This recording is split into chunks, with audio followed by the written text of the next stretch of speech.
एक शायर ने कहा है, जिंदगी क्या है यह जानने के लिए जिंदा रहना बहुत जरूरी है। जी हाँ, लॉकडाउन में बहुत कम सावधानी की ज़रूरत थी क्योंकि उस समय आप घर के अंदर थे। लेकिन जब लॉकडाउन खुल गया है तो ढेरों सावधानियां बरतनी पड़ेंगी। किसी को अपने ऑफिस जाना है, किसी को अपनी शॉप पर जाना है, यानी सबको अपने अपने काम पर बाहर निकलना है। नमस्कार दोस्तों, मैं डॉक्टर कमल कुमार आज आपके समक्ष एक मैजिक बैग लेकर आया हूँ। इस बैग में कुछ ऐसी वस्तुएं हैं जिसके इस्तेमाल करने से आप अपने आप को कोविड से बचा सकते हैं, यानी कोरोना से दूर रख सकते हैं। आइए देखते हैं कि इस मैजिक बैग में क्या क्या है।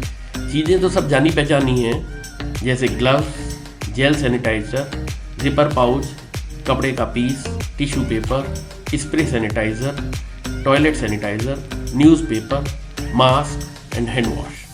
अब बारी बारी से मैं आपको इन सभी का उपयोग बताऊंगा। इनका उपयोग कहाँ और कैसे करना है। सबसे पहले तो यह निश्चित कर लीजिए कि जो भी स्लीपर या शूज या सैंडल पहनकर आप घर से निकल रहे हैं वह फुटवियर घर के अंदर नहीं जाना चाहिए। उसको तो आप घर के दरवाजे पर ही उतार कर ही अंदर जाएंगे।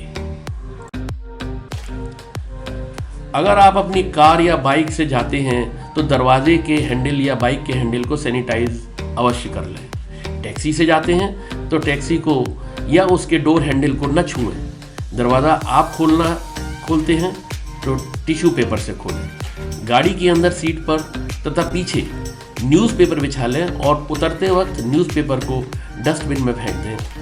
पेमेंट डिजिटल करें। घर से निकलते वक्त या ऑफिस, फैक्ट्री या शॉप पर पहुंचने में रास्ते में रेलिंग न छुएं।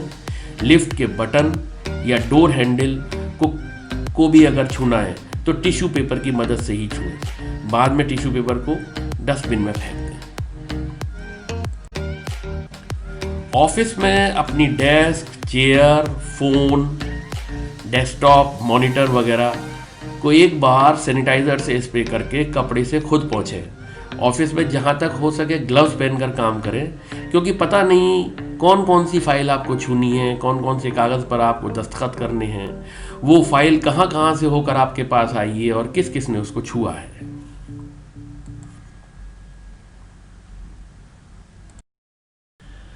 अपने कार्यस्थल पर अपना पानी, अपनी चाय और खाना घर से लेकर जाएं।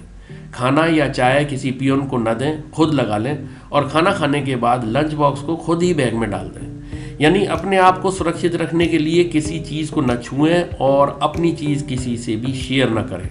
खास तौर पर पेन, अपना पेन अपने पास ही रखें। आज विश्व की प्रत्येक संस्था, चाहे वो WHO यानी वर्ल्ड हेल्थ ऑर्गेनाइजेशन हो या फिर CDC हो या गवर्नमेंट ऑफ इंडिया का ministry of health and family welfare हो या फिर रेड क्रॉस, सभी का ये कहना है कि समय समय पर हाथ धोते रहें। प्लीज उन सभी ऐसे महानुभावों से दूर रहें जो अक्सर मजाक उड़ाते हैं और कहते हैं कि बार बार हाथ धोने से कुछ नहीं होता, साफ तो हैं हमारे हाथ, छोड़ो भी यार, जाने दो। जी, हाथ धोना बहुत महत्वपूर्ण है दोस्तों। कोरोना वायरस साबुन के झाग से मर जाता है। ये बात मैंने अपनी पहली वीडियो सैनिटाइजर में बताई थी।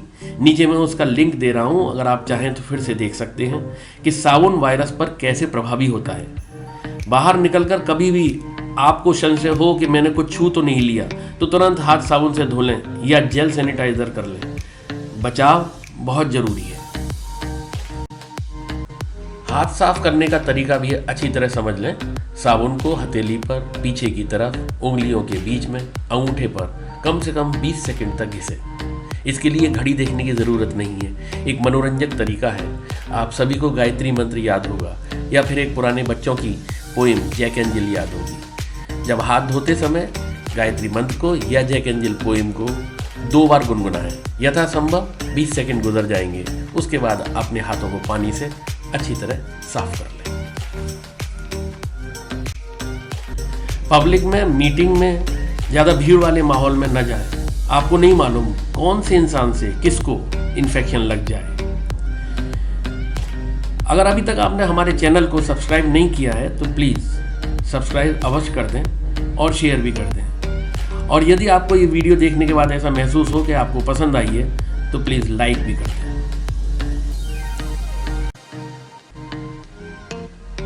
सोशल डिस्टेंसिंग का टर्म सामने आया था, ये दूर दूर रहना लॉकडाउन के बाद अत्यंत ही आवश्यक है।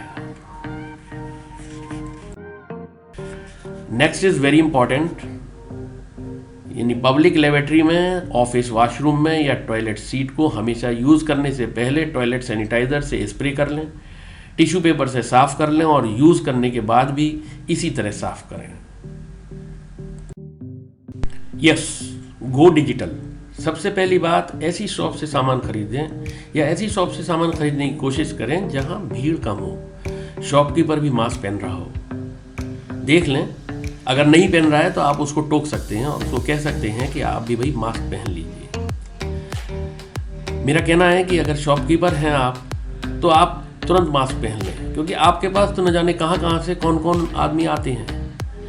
पेमेंट डिजिटल करें, अगर कैश पेमेंट करना है तो ऐसे करें कि चेंज वापस ना लेनी पड़े। इसके बावजूद भी आपको चेंज वापस लेना ही है तो आपके पास एक जिपर पाउच है, उसमें डाल लें और जिपर पाउच के पैसे अगली बार यूज़ करें। वापस वाले पैसे या रुपए अपने पर्स में न रखें। वैसे नोटों को गर्म प्रेस से और सिक्कों को सैनिटाइजर से साफ किया जा सकता है।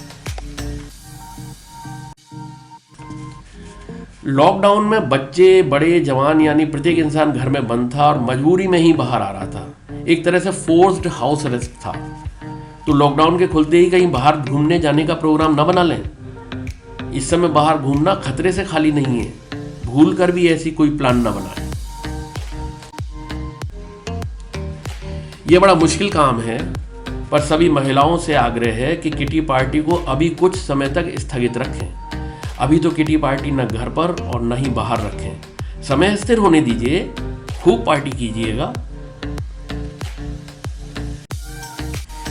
ये सभी बातें जो मैं बता रहा हूँ, फिर टीवी या अन्य मीडिया, हर देश की गवर्नमेंट, फेसबुक पर कोट्स कह रहे हैं, इसका सिर्फ एक ही उद्देश्य है, जनता को जागरूक करना। जनता अगर जागरूक है तो हमारे देश से कोविड-19 को भगाना बहुत आसान है। जो लोग मास्क न पहनने में शान समझते हैं तथा यह कहकर टाल देते हैं कि हम तो ठीक हैं, हमें क्या ज़रूरत है मास्क की, तो ये बहुत बड़ी गलती करते हैं। देखिए, मैं बताता हूँ, दरअसल जो पार्क या सड़क या जगह आपको खाली नज़र आ रहा है, आपको नहीं पता कि आपसे पहले कौन वहाँ खांस कर कोरोना वायरस छोड़ गया है, जो अभी भी हवा में तैर रहा है।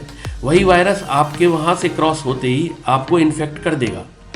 सपोज कीजिए कि किसी इन्फेक्टेड पर्सन ने कहीं खांस दिया, किसी रेलिंग के ऊपर खांस दिया, किसी दरवाजे के ऊपर खांस दिया, और उसके बाद फिर उस रेलिंग को या दरवाजे को आपने छू लिया।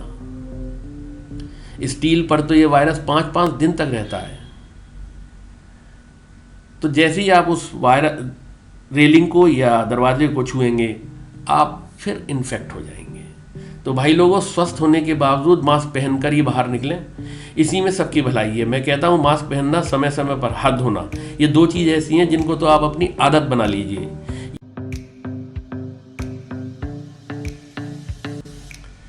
धन्यवाद। अगली बार फिर एक नए टॉपिक के साथ, नई वीडियो के साथ हाजिर होऊंगा। तब तक खुश रहिए, हंसते रहिए, मुस्कुराते रहिए। जय हिंद, जय भारत, वंदे मातरम।